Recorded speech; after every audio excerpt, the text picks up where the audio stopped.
Welcome to another edition of Conference Chatter TV, where I will offer my analysis of what went down after a shaky Week 2 in the Big 12 for the college football season.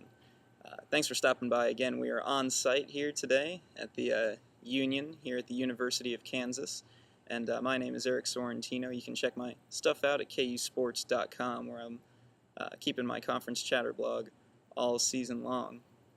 Well, this video is about making predictions. In Week 2, I was somewhat off in my predictions after a bunch of surprising games went down on Saturday. I was 7-3 in picking the games in Week 2, and so after a 9-3 showing in Week 1, that brings my season total to 16-6. I'm not exactly pleased with that, so we'll see if we can improve that as the season goes on. But let's reflect what happened on Week 2, because a bunch of interesting games went on, a lot of upsets, and so let's get right to it here. The three games that I missed were Colorado losing at Toledo, K-State losing at Lafayette, and maybe the biggest upset of them all, Oklahoma State losing at home to Houston. I'll touch on all of those first, but let's start with Colorado, who lost 54-38 at Toledo, and Colorado just, it looks lost on the field. They gave up over 300 yards of rushing and passing against Toledo, and I don't see it getting any better for Colorado right now, just with how their schedule plays out. Let's take a look at it right now. They're home to Wyoming next, which should be a win, but who knows. And then they're at West Virginia, at Texas, and at home to Kansas. So they could very well be 1-5 after that brutal slate here, and just an 0-2 start to the season. Not what Coach Dan Hawkins was looking for after, of course, going for that 10-win season. It's not going to happen this year for the Buffs. They looked really bad at Toledo, and I don't see it getting any better. Along those same lines, K-State looked really bad at Lafayette, losing 17-15. They were down 14-2 in the first half for a while. And with K-State right now, the thing that I point to is the instability at the quarterback position. I don't know what they're doing here. It's Carson Kaufman, 13 of 25, 178 yards, an interception, a very uninspiring performance. Then you have Grant Gregory, who was 0 for 4. You had Daniel Thomas taking the occasional snaps out of the Wildcat formation. Who's the most effective out of those guys? I have no idea. It seems like it hasn't been anyone right now for K-State. Their kicking game, they had kicking game woes as well. Josh Cherry missed 2 field goals and an extra point, and in a game that they lost 17-15, that's a significant setback right there for the Wildcats. It's not going well right now, and next week you look at it, they go to UCLA, who's 2-0 right now after a victory at Tennessee, and you're thinking, I don't know if it's going to get better for K-State, which really brings me to a broader thought. How bad right now is the bottom half of the Big 12 North after these games that took place over the weekend? Colorado, K-State, and Iowa State, of course, coming off a 35-3 home loss to Iowa, and all of a sudden you're thinking these are 3 really, really bad teams. I mean, let's go to Iowa State right now. Austin Arnaud was pulled, their quarterback, after throwing 4 interceptions at home to Iowa. That's not going to get it done. And if you look at a common thread here, you're perhaps looking at shaky quarterback positions in all of those 3 teams. Whereas the 3 good teams in the North, you have Kansas, you have Nebraska, and you have Missouri, for the most part, particularly with the Jayhawks, they have experienced, proven to this sort of quarterbacks, or it's certainly more proven than the other bottom 3 teams in the Big 12. So I don't know, the bottom of the Big 12 North is bad. I think it could be, in terms of the bottom half, could be worse than any other division in the entire country when you talk about the BCS conferences and the bottom half of that division. It's really, really bad. But hopefully Kansas, Nebraska, and Missouri will make the North a little competitive. I'm here to give some love to Zach Lee finally for the quarterback for Nebraska.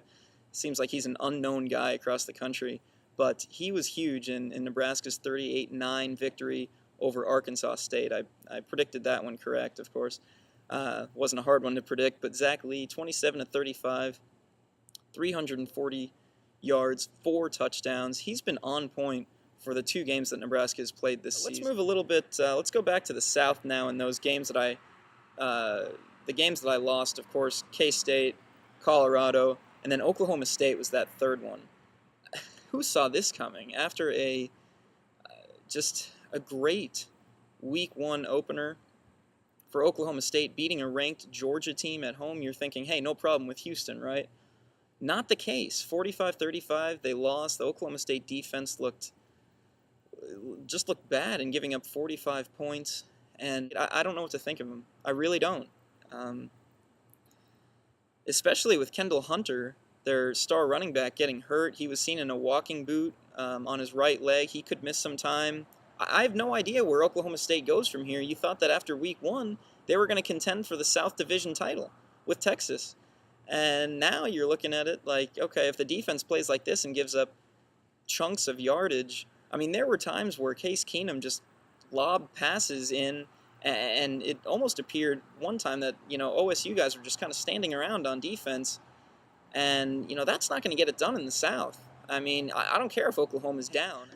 I got to give it to Lee Corso, which I rarely do, but he called this one on the ESPN Game Day telecast. His upset alert was Houston over Oklahoma State.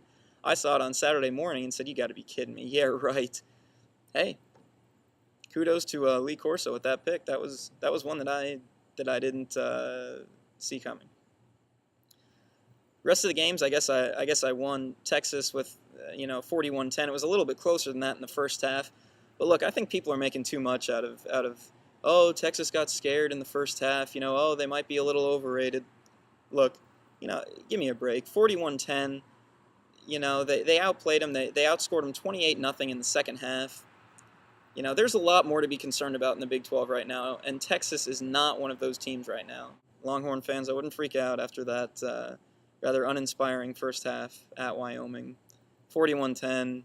They did what they had to do, and that's what I take away from it. Texas Tech with a predicted victory over Rice. How about Taylor Potts? 7 TDs, one shy of the school record there, and 0 interceptions. I said that I was going to track Potts' progress this next game. He had 3 interceptions in Week 1, 0 in Week 2. I know it was against Rice, but that's great news for Texas Tech. Potts showing signs of progress for the Red Raiders. Oklahoma, obviously, with the victory over Idaho State. Ryan Broyles looked great with 3 TD grabs for the Sooners. Missouri, how about Missouri? They struggled with Bowling Green, but found a way to win at the end.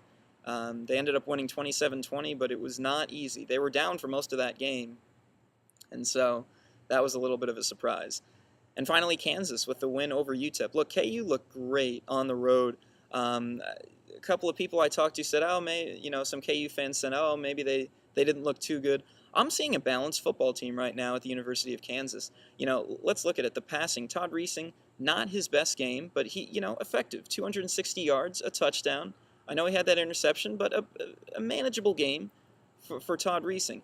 But that's fine. When you have Jake Sharp rushing for 104 yards and 2 touchdowns, and you have Tobin Aporum with 62 yards and a separate score on the ground. A very, very balanced offensive attack for Kansas.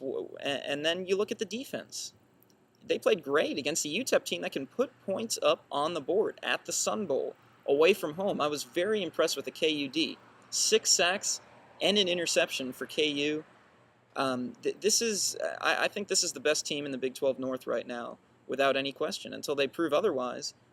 This is the most balanced team in the Big 12 North. They proved it, in my opinion. So let's see. That's 16-6 for the year after a 7-3 showing. I really thought I was going to do better than that Week 1 9-3 showing, but a couple of upsets here and there, a couple of unforeseen games, and there you go, 16-6. So we'll see if we can do better in Week 3. Well, hey guys, thanks for tuning in to the latest episode of Conference Chatter TV. I will talk to you guys next week. Thanks a lot.